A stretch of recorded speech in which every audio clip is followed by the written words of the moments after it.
No more.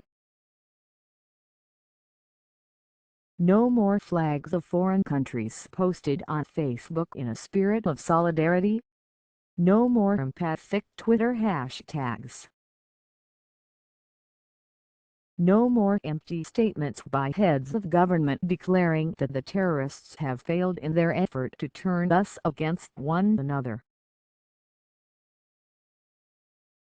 No more equally empty statements by other heads of government expressing their own country's support for our ally in its time of grief.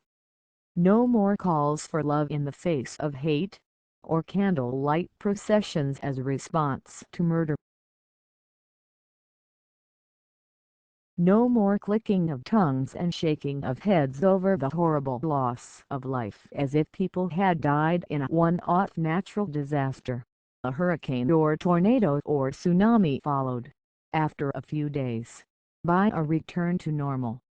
Until the next time, of course.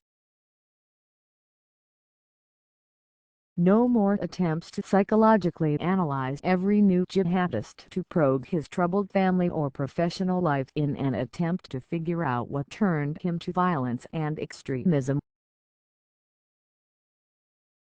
No more reflexive reassurances that this has nothing to do with Islam, that a handful of bad guys have hijacked a peaceful faith, and that the great majority of the world's 1.5 billion Muslims are, of course, peace-loving people who utterly reject this kind of action.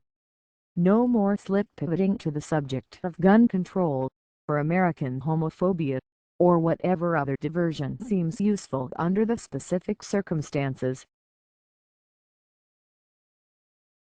No more blaming of Europeans' supposed failure to accept or embrace or integrate or employ Muslims, or of Muslims' alleged poverty or hopelessness or frustration or alienation. No more hand-wringing by journalists, as they stand mere yards from the bodies of the dead, about the possible backlash against Muslims which never really materializes. No more declarations by U.S. officials that the mere mention of Islam in connection with Islamic terrorism is dangerous and counterproductive because it alienates the Muslim allies and Muslim communities whose help we need in fighting this problem that we dare not properly name. No more respectful TV interviews with representatives of Muslim civil rights organizations that have been proven over and over again to be fronts for terrorism. No more outrageous lies by government and media that, almost 15 years after 9/11, keep so many Americans so outrageously in the dark about the world in which we live now. No more of the despicable day-to-day efforts by the same actors to keep those Americans who do get it in line, to instill in them an unholy fear that, if they dare to address the problem honestly, they'll be thrust forever out into the dark beyond the realm of decent society, unacceptable, unemployable, unfriendable. No more societal tyranny by those who, because they're cowardly, or feel powerless, or have no sense of responsibility to preserve the precious gift of freedom that their own forebears fought and died for and have bequeathed them, or are, inconceivably, unconcerned about the world their own children and grandchildren will treat as enemies, not those who seek to destroy them but those who dare to speak the truth about it. No more ignorance. A couple of weeks ago, Adam Carolla recorded his podcast, one of the most popular on the internet, before an Amsterdam audience.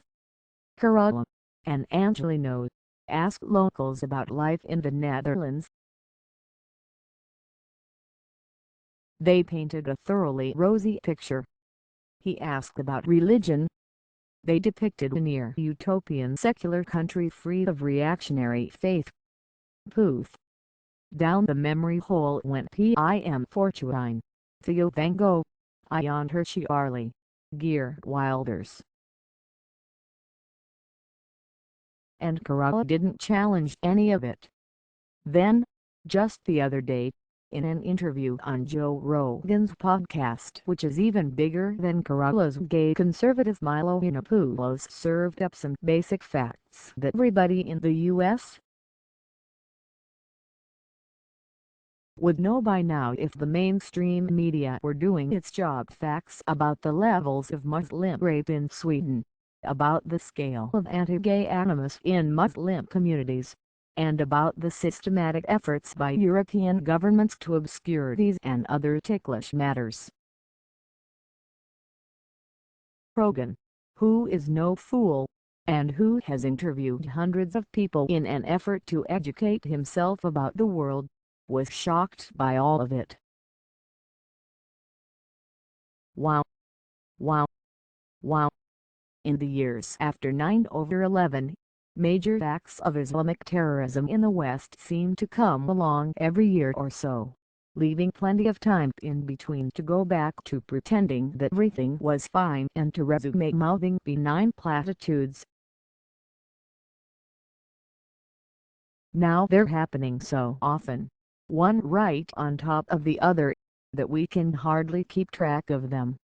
The only upside is that it's getting harder and harder to maintain that pretense. The time for shock is over. The time for heaping up flowers and candles and stuffed animals at the sites of atrocities is over. The lies and ignorance and cravenness must end, and the simple facts must be faced. The free, civilized West has, for years now, been the target of a war of conquest, a war waged in many forms, of which terrorism is only one, by adherents of a religion that preaches submission, intolerance, and brutality. And our leaders and media, with few exceptions, continue to play the game whose fatuity, fecklessness, and pusillanimity have become increasingly clear.